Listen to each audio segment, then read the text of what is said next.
The morning of September 23, 1944, near the village of Aricourt in northeastern France, a German panzer officer named Ernst Bachmann watched through his cupola periscope as American tanks moved into position across a harvested wheat field.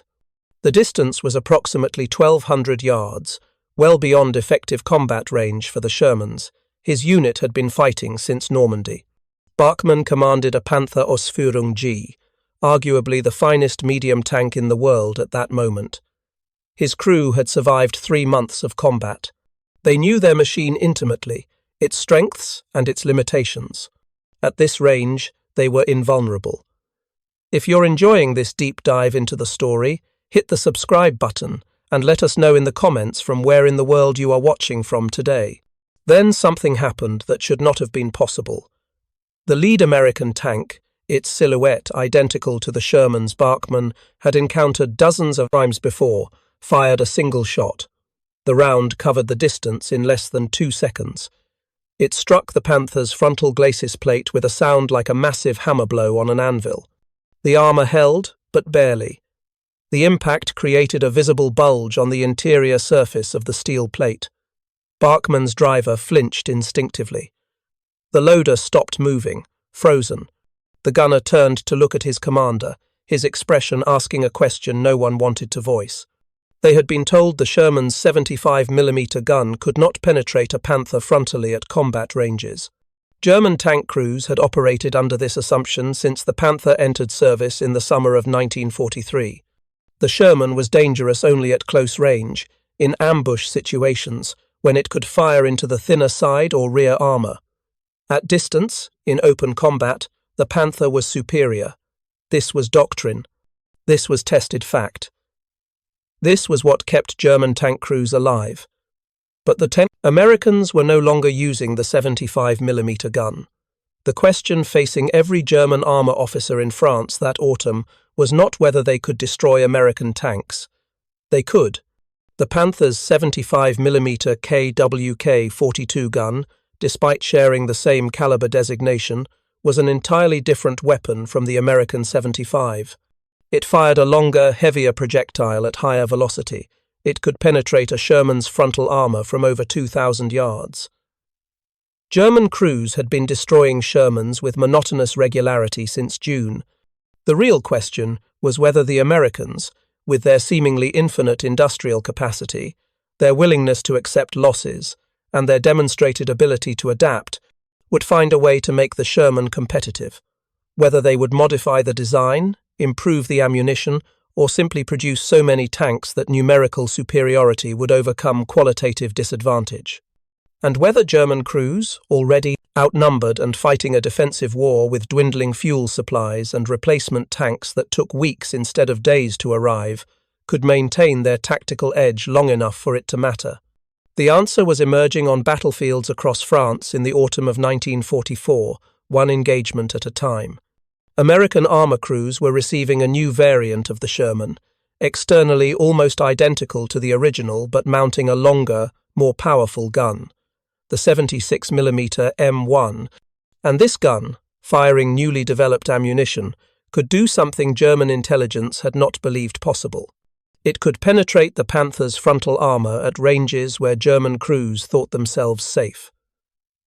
The psychological impact of this realization would prove almost as significant as the tactical implications. To understand what happened at Aricourt and on dozens of other battlefields that autumn, it is necessary to understand what German armored forces had achieved in the preceding 5 years. The Wehrmacht's panzer divisions had rewritten the rules of mechanized warfare.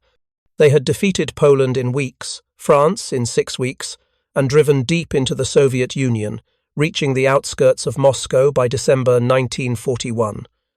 This success was not accidental. It was the product of carefully developed doctrine, intensive training, and increasingly sophisticated equipment. The Panther tank, designated Panzerkampfwagen V, represented the culmination of this development. Its design began in earnest following German encounters with Soviet 34 tanks in 1941. German engineers had been shocked by the 34's combination of sloped armor, powerful armament, and mechanical reliability. The existing German tanks, the Panzer III and Panzer IV, were adequate but not superior to the Soviet design. Something better was needed. MAN, Maschinenfabrik Augsburg-Nürnberg, and Daimler-Benz both submitted designs. After evaluation, the MAN design was selected, incorporating sloped armour similar to the 34, but with superior optics, a more powerful gun, and better crew ergonomics. The first Panthers entered combat at Kursk in July 1943. Despite mechanical problems that plagued the early production models, the tank's combat potential was immediately apparent. The Panther Ausführung G, the variant in production by 1944, had resolved many of the early mechanical issues. It weighed 45.5 metric tons. The frontal glacis plate was 80 mm thick, sloped at 55 degrees from vertical. This angle effectively increased the armour's resistance to penetration. A projectile striking the glacis had to penetrate the equivalent of approximately 140 mm of vertical armour. The turret front was 110 mm thick, the mantlet 100 mm, side armour was 40 to 50 mm, adequate against most threats except at and close range. The main armament was the 7.5 cm KOK 42L70 gun. The designation indicated a caliber of 75 mm and a barrel length of 70 calibers, meaning the barrel was 52.5 times longer than its bore diameter. This extraordinary length gave the gun exceptional muzzle velocity. Firing the Panzergranate 3942 armor-piercing round, the KK-42 achieved a muzzle velocity of 925 meters per second. At 1,000 meters range, this projectile could penetrate 140 millimeters of vertical armor plate. At 2,000 meters, it could still penetrate 106 millimeters. These were not theoretical figures. They were verified through extensive testing at German proving grounds and confirmed in combat. A Panther could engage and destroy any Allied tank in service in 1944 at ranges where return fire was ineffective or impossible. German crews knew this. Their doctrine emphasized long-range engagement, using superior optics and gunnery training to destroy enemy armor before it could close to effective range. The psychological advantage this provided was significant. German tank commanders could maneuver with confidence, knowing that in a direct engagement at medium to long range, they held the advantage. This confidence was reinforced by experience. In Normandy, German armour had achieved impressive kill ratios, despite being outnumbered. One analysis of engagements in July 1944 showed German tanks destroying an average of 5 to 6 Allied tanks for each German tank lost. These were not sustainable losses for the Germans, given their production constraints, but they validated the belief that German armour was qualitatively superior. The nickname emerged sometime in the summer of 1944, probably in Normandy, though its exact origin is disputed.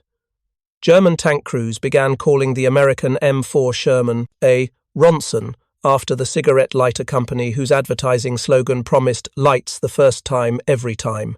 The implication was clear and cruel. Shermans burned when hit. They burned quickly. They burned reliably. The nickname was not entirely fair, but it was not entirely unjustified either.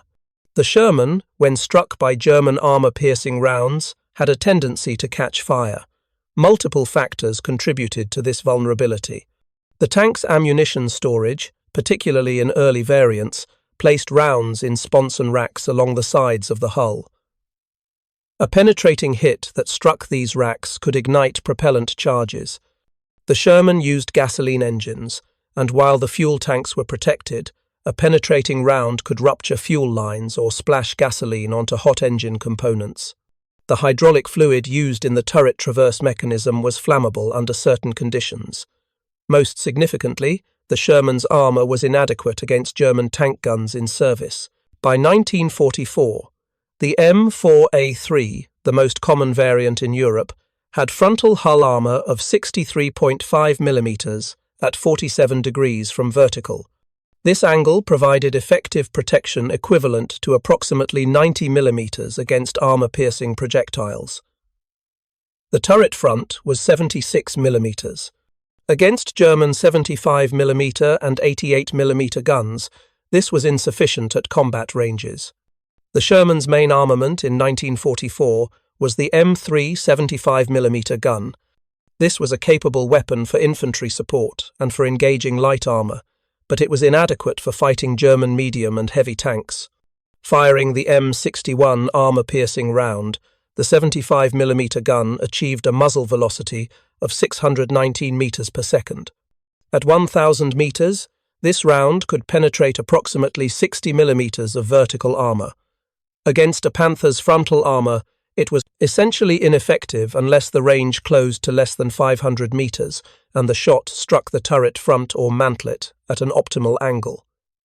American tank crews were acutely aware of these limitations. After-action reports from Normandy repeatedly emphasized the same themes. German tanks could engage Shermans at ranges where American crews could not effectively return fire. Frontal penetrations of Panthers were extremely rare, unless achieved at close range. Crew survival rates in knocked-out Shermans were lower than acceptable, with many casualties resulting from post-penetration fires. The tactical solution American armor units developed was based on these constraints. Avoid frontal engagements with German medium and heavy tanks. Use superior numbers to maneuver for side and rear shots. Rely on infantry support, artillery, and air power to suppress or destroy German armor. Accept loss ratios of 3-to-1 or higher as the cost of eventual victory through attrition. These tactics worked strategically, but they were psychologically difficult for the men implementing them. No tanker wants to acknowledge that his vehicle is inferior to the enemy's, that his survival depends on avoiding fair fights, that his life is preserved not by his tank's protection, but by the expendability the American industrial base could afford. The decision to upgun the Sherman began not with engineers or ordnance officers, but with field commanders watching their tanks burn. In July 1944, Lieutenant General Leslie McNair, observing operations in Normandy, sent urgent communications to the War Department. American armor was encountering German tanks that could not be effectively engaged at combat ranges. Crew casualties were unacceptable. Tactical doctrine based on numerical superiority and maneuver was sound in theory, but costly in practice. A technical solution was required. The solution already existed, though production had been limited by institutional resistance. The 76 mm gun, M1, had been developed by the Ordnance Department beginning in 1942 as a higher velocity replacement for the Sherman's 75. The gun used a modified anti-aircraft gun design, the 3-inch M5, adapted for tank mounting. Initial testing showed promising results. The weapon achieved significantly higher muzzle velocity than the 75 mm gun, translating to improved armor penetration at all ranges. But the Ordnance Department and Army Ground Forces had disagreed about the necessity of the upgrade. The 75 mm gun was adequate for the Pacific Theater, where Japanese armor was negligible. It had performed acceptably in North Africa and Sicily against German Panzer III and Panzer IV tanks. The high-explosive round was excellent for infantry support. Installing the 76 mm gun required turret modifications that would slow production. The decision was made to continue 75 mm production while building limited numbers of 76 mm variants for evaluation. By August 1944, this decision had been reversed. Combat reports from France made clear that the 75 mm Sherman was outmatched. The War Department authorized full-scale production of the 76 mm variant, designated the M4A 176W and M4A 376W depending on hull type. Factories retooled. Existing 75 mm Shermans in depots were modified when possible.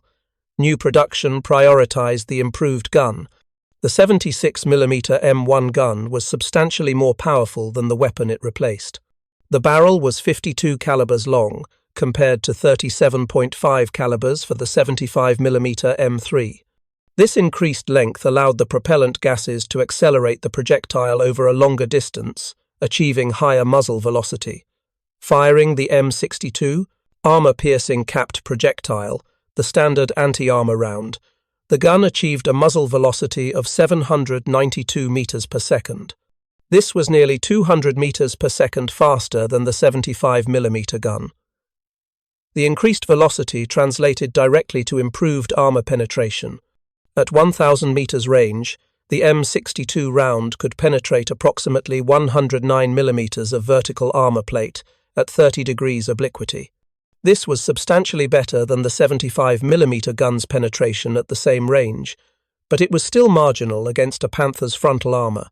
The real breakthrough came not from the gun itself, but from the ammunition. In September 1944, a new armor-piercing round entered production and began reaching units in France. The M93 hypervelocity armor-piercing round used a tungsten carbide core, a much harder material than the steel used in conventional armor-piercing projectiles.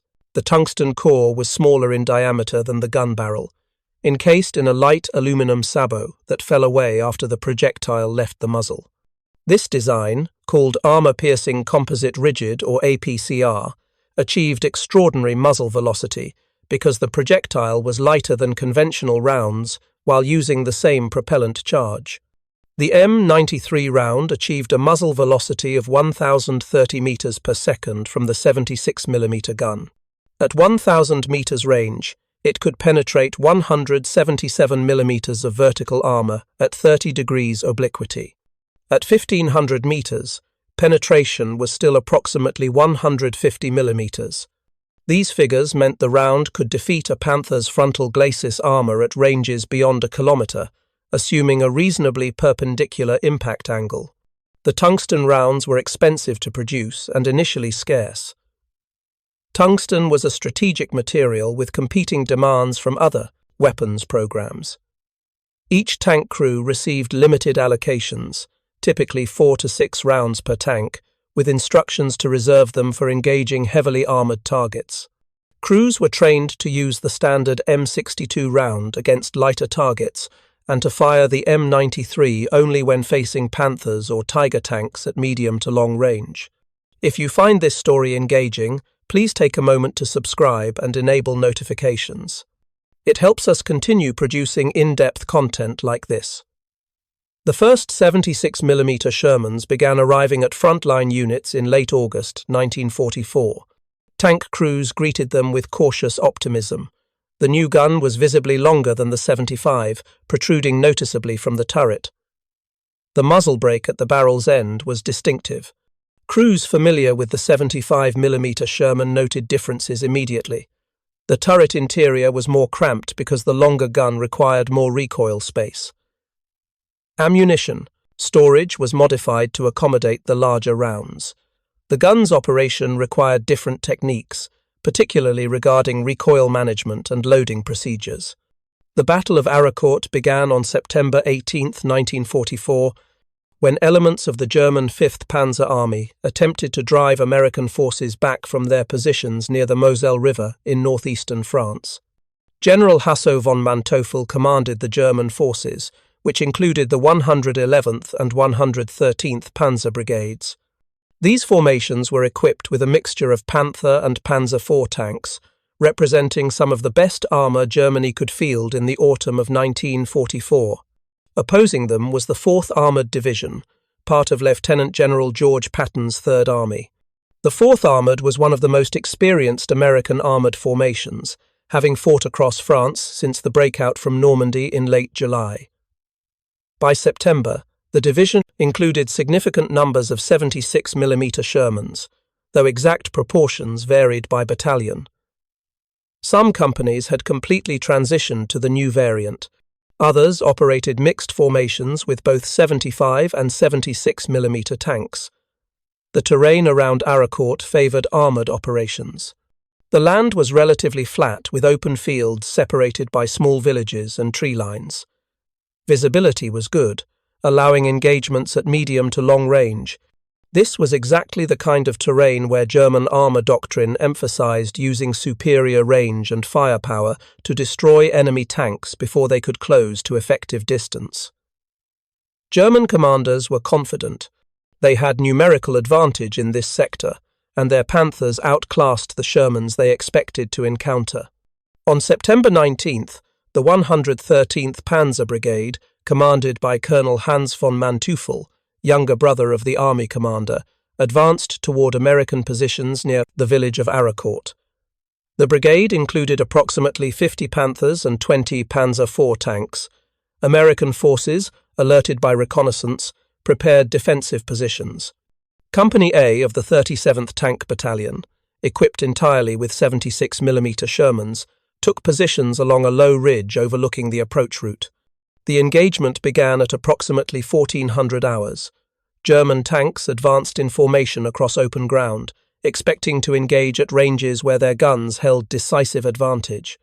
American tanks held fire, crews watching through their periscopes and telescopic sights as the range closed.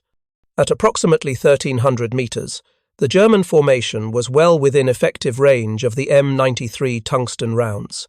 The American company commander gave the order to fire. 15 Shermans opened fire nearly simultaneously, each gunner selecting a target. The German formation was struck by a volume of fire they had not anticipated. Multiple Panthers were hit in the opening volley. At least 3 were penetrated frontally, something German crews had been told was effectively impossible at this range. One Panther's turret ammunition exploded, blowing the turret completely off the hull. Another stopped moving, smoke pouring from its engine compartment where a penetrating round had damaged the power plant. The German formation attempted to maneuver, some tanks accelerating to close the range, others turning to present narrower profiles. American tanks continued firing, now using a combination of M93 tungsten rounds and standard M62 ammunition depending on target angle and range. The German return fire was accurate but less effective than expected. Several Shermans were hit, but the Americans had chosen their positions carefully, using hull-down positions behind the ridge that exposed only their turrets. The engagement lasted approximately 40 minutes. When it concluded, the 113th Panzer Brigade had lost 23 tanks, including 14 Panthers. American losses were 3 Shermans destroyed and 5 damaged but repairable. The loss ratio was nearly 8-1 in favor of the Americans, a complete reversal of the typical pattern from earlier in the campaign. German after-action reports from Aracourt reveal confusion and concern. Tank commanders reported that American tanks were penetrating Panther armor at ranges previously considered safe.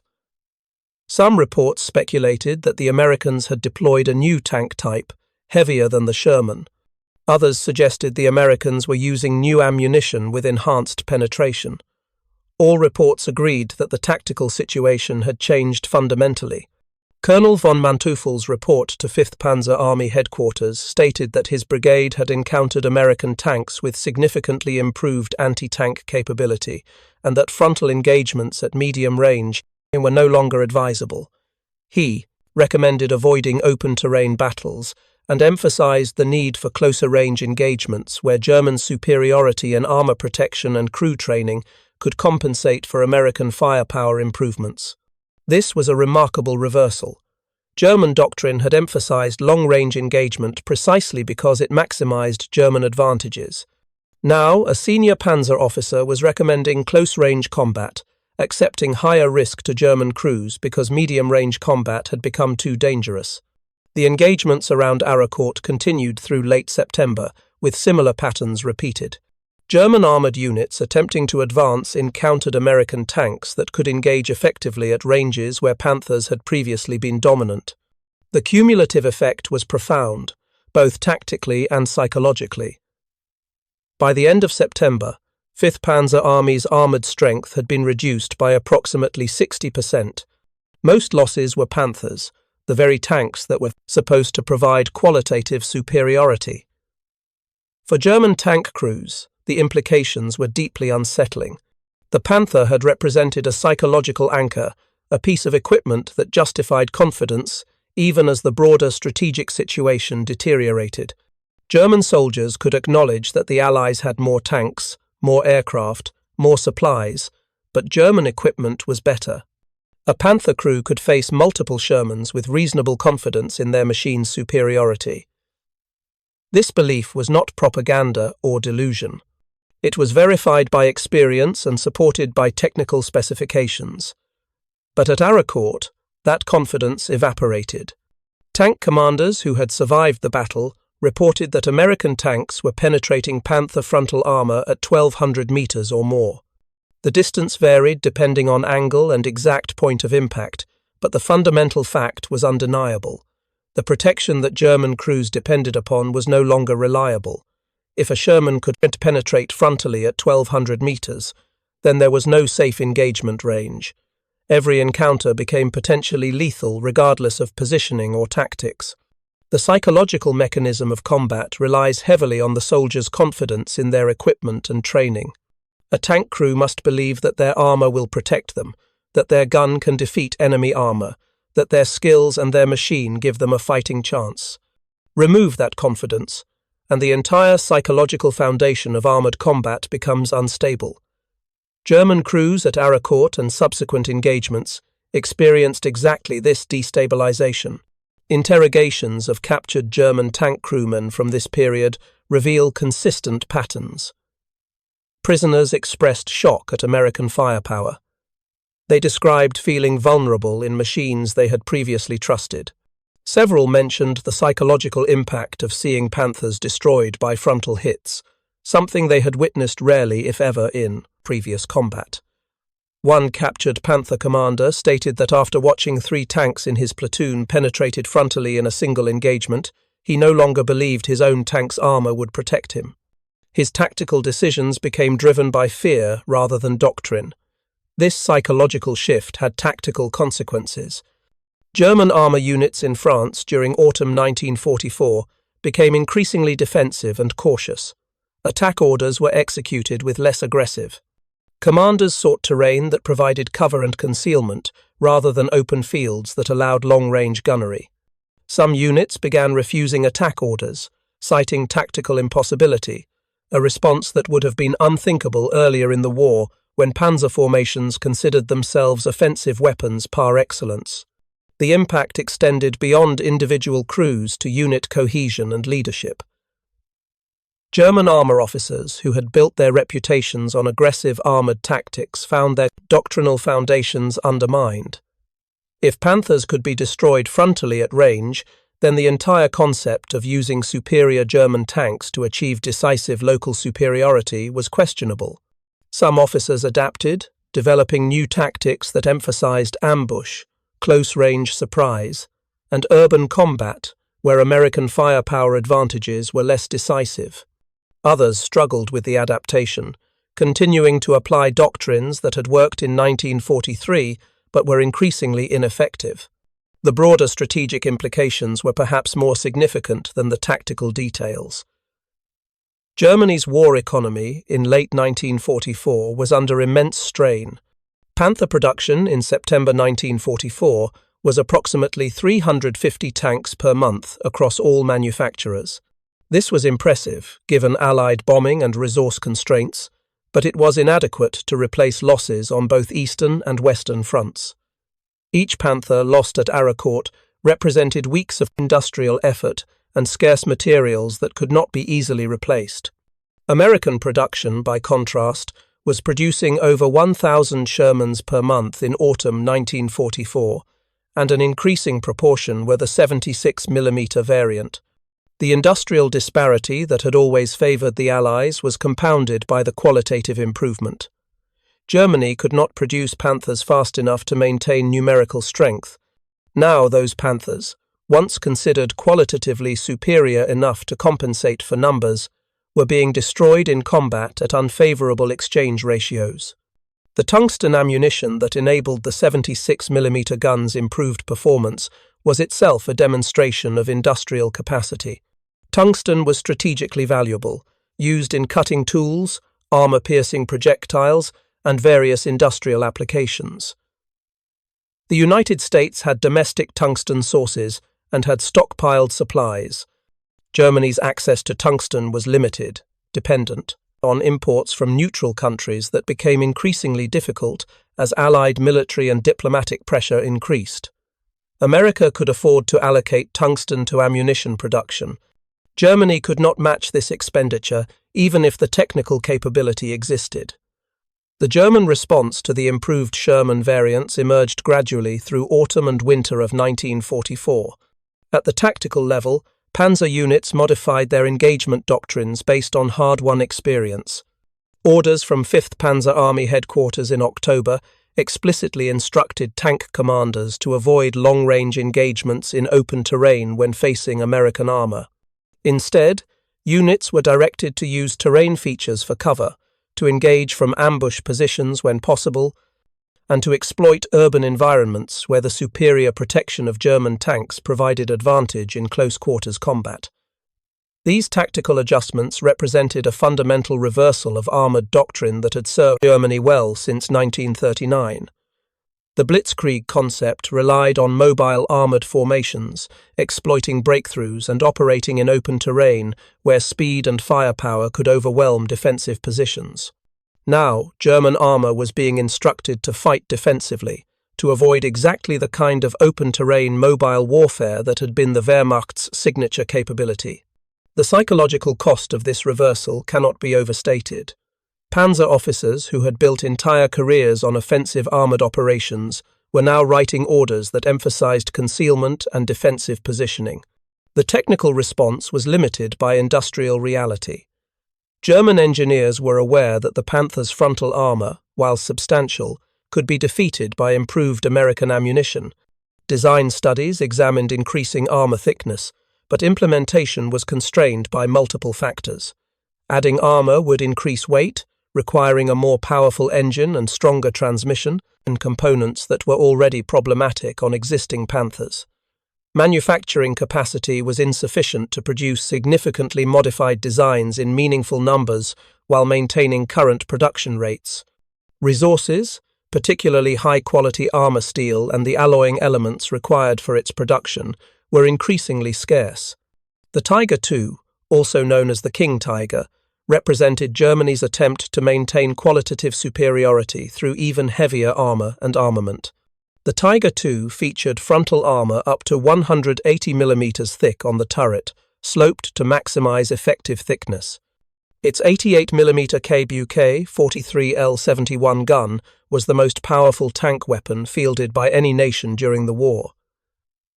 But Tiger II production remained extremely limited. Approximately 490 units were produced between January 1944 and March 1945. This compared to over 6,000 Panthers and over 45,000 Shermans produced during the same period. For frontline Panzer units, the Tiger II's existence provided little comfort. Most formations never received any. Those that did found the tank mechanically unreliable, consuming fuel at rates that Germany's collapsing logistics network could not sustain, and too heavy for many bridges in France and Germany. The Tiger II was formidable in combat when it could be brought into action, but it represented a dead end in tank design, prioritizing maximum protection and firepower over mobility and reliability. American forces, meanwhile, continued refining the 76 mm Sherman. By December 1944, most tank battalions in Europe had completely transitioned to the improved variant. Ammunition supply improved as tungsten round production increased. Crews developed confidence in their ability to engage German armour at ranges that had previously meant certain defeat. After-action reports from the Battle of the Bulge in December showed American tank units successfully defending against German armoured assaults, with kill ratios that would have been impossible 6 months earlier. The improved Sherman was not a perfect solution. The M26 Pershing, a genuinely heavy tank with 90 mm gun and armour protection superior to the Sherman, began reaching Europe in February 1945. Only 20 Pershings saw combat before the war ended, but their deployment indicated American recognition that even the improved Sherman was merely adequate rather than optimal. However, adequacy, produced in overwhelming numbers and supported by superior logistics, proved sufficient for victory. German tank crews fighting in the final months of the war faced a grim calculus. Their equipment, once qualitatively superior, was now merely equivalent at best. Their numerical inferiority, always present, had become catastrophic. Fuel shortages meant tanks were often abandoned when they ran out of fuel rather than lost in combat.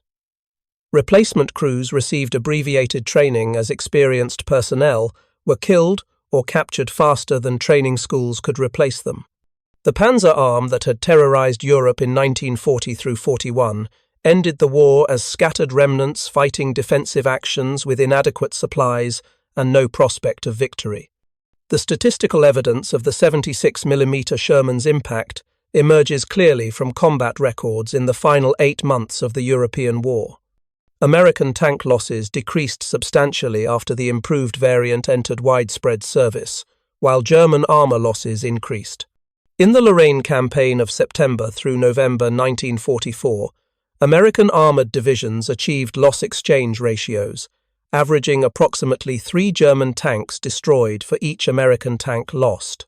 This was a dramatic improvement from the 5-to-1 or worse ratios common in Normandy during June and July, but statistics, however revealing, cannot capture the human experience of the men fighting in and around these machines.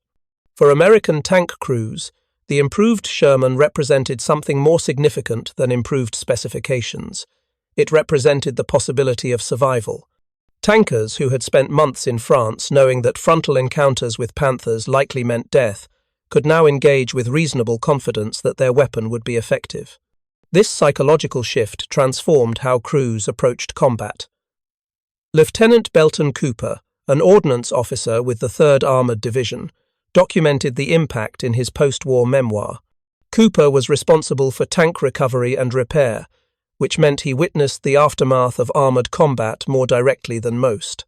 He described examining knocked-out Shermans throughout the campaign, noting the difference in crew survivability between 75 and 76mm variants.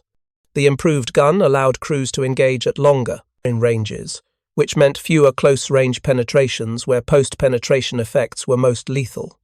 Cooper estimated that crew survival rates improved by approximately 20% in 76mm Shermans compared to the earlier variant, though he acknowledged this was based on personal observation rather than rigorous statistical analysis. For German crews, the experience was inverted. Panther commanders, who had entered combat with confidence in their machine's protection, found that confidence systematically destroyed through repeated encounters with improved American firepower. The psychological mechanism of this destruction was particularly cruel because it occurred gradually. A crew might survive multiple engagements, their armor successfully resisting penetration, building confidence in their protection.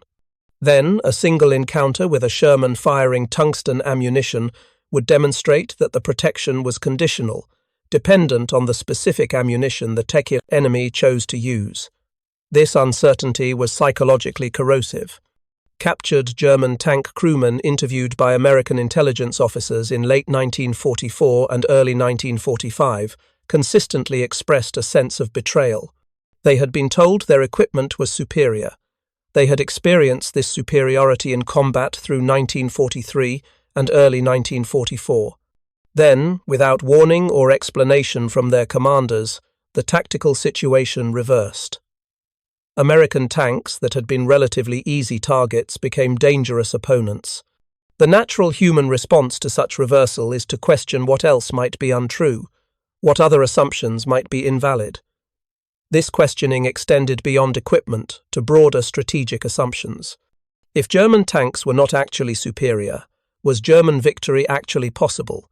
If American industrial capacity could improve their tanks faster than German industry could respond, what did that imply about the war's ultimate outcome?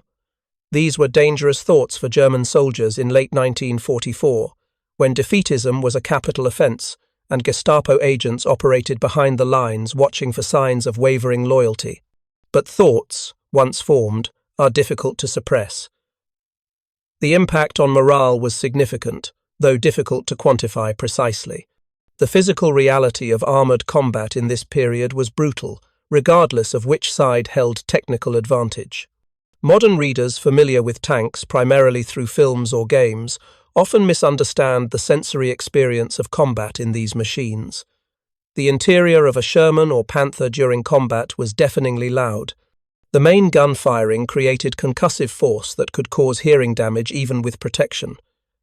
Enemy rounds striking armor, whether penetrating or not, created enormous noise and vibration. Crews functioned in conditions of extreme stress, cramped spaces, limited visibility, and constant physical danger. A penetrating hit transformed the tank's interior into a lethal environment within fractions of a second. The penetrating projectile created spalling, fragments of armor torn from the interior surface and propelled at high velocity. These fragments killed or wounded crew members, even if the projectile itself missed them. If the projectile struck ammunition, the resulting explosion was often catastrophic.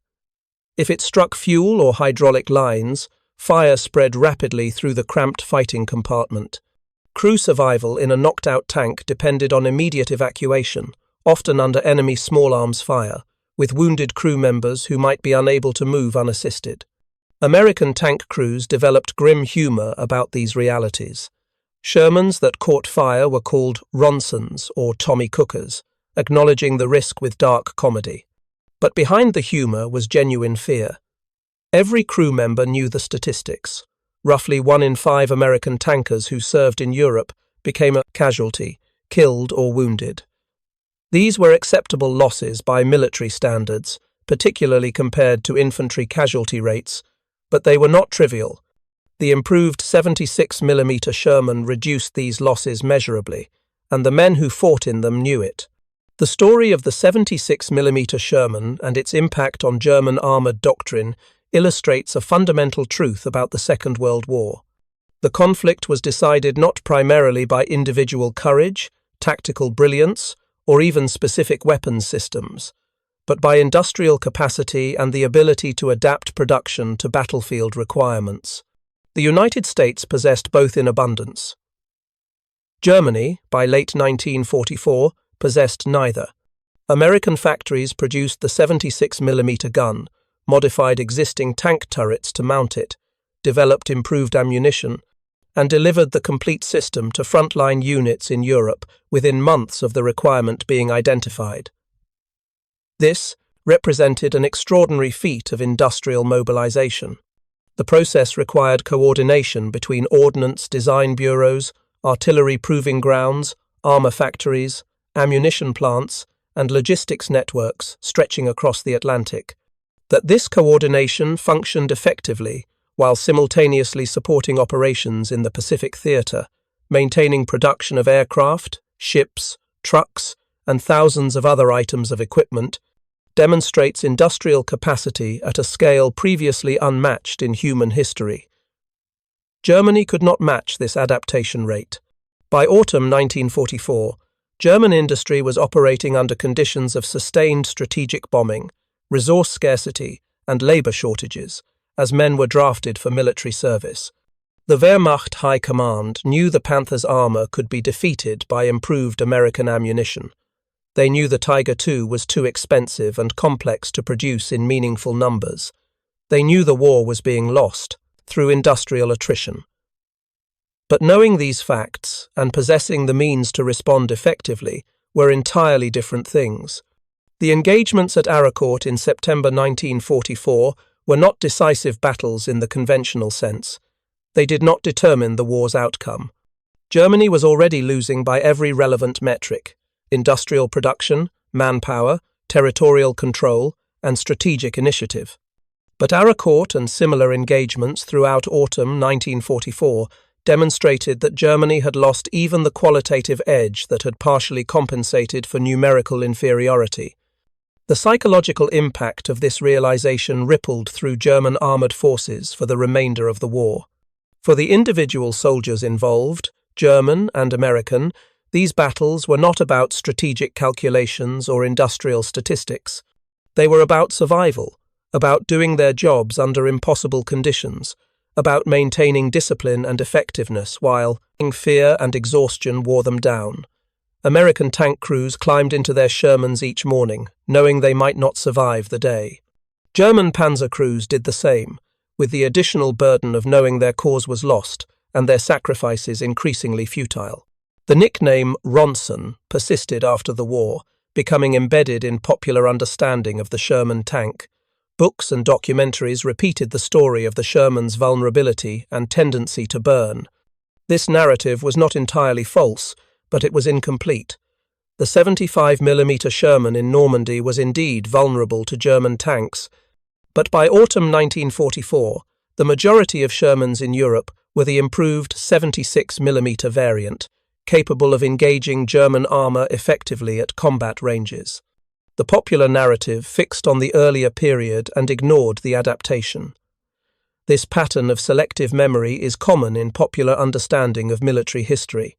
The dramatic early phase of a conflict, when outcomes are uncertain and vulnerabilities are starkest, dominates memory and narrative. The later phases, when problems are addressed and capabilities improve, receive less attention.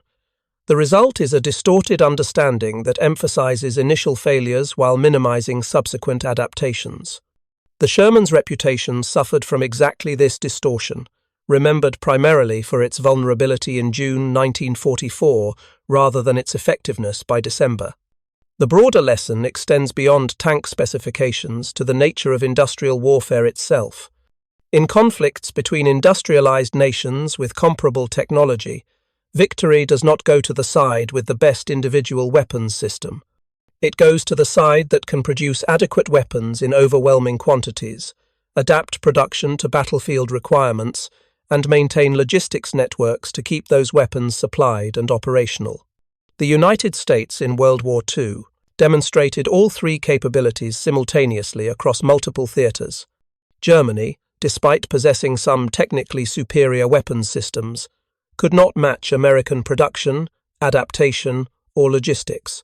When that German panzer officer watched American rounds penetrate his Panther's armor at 1,200 yards on that morning near Arracourt, he was witnessing not just a tactical defeat, but the verdict of industrial war. His tank, excellent as it was, represented finite industrial capacity stretched beyond sustainability. The American tank firing at him represented effectively infinite production, backed by an economy that could build 45,000 tanks while simultaneously constructing the world's largest navy and air force. No amount of German tactical skill or fighting spirit could overcome that fundamental disparity. The war in Europe ended in May 1945 with German unconditional surrender. The panzer forces that had revolutionized armored warfare and terrorized Europe were destroyed, scattered, or captured. American tank crews who had fought from Normandy to the Elbe River returned home, many of them never speaking in detail about what they had experienced. The 76mm Shermans that had carried them through the final battles were declared surplus, sold for scrap, or placed in storage. A few survive in museums, mechanical artifacts of industrial mobilization and tactical adaptation.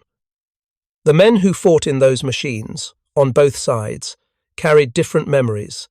For American crews, the 76mm Sherman represented the tool that gave them a fighting chance, the weapon that transformed them from victims of German technical superiority into equals in armored combat. For German crews who survived, the improved Sherman represented the moment they realized the war was truly lost, that even their best equipment would not save them, that industrial might would prevail over tactical excellence. Both memories were true, both mattered, and both remind us that war, ultimately, is decided not by the machines but by the industrial systems that produce them and the men who must use them. Thank you for watching. For more detailed historical breakdowns, check out the other videos on your screen now, and don't forget to subscribe.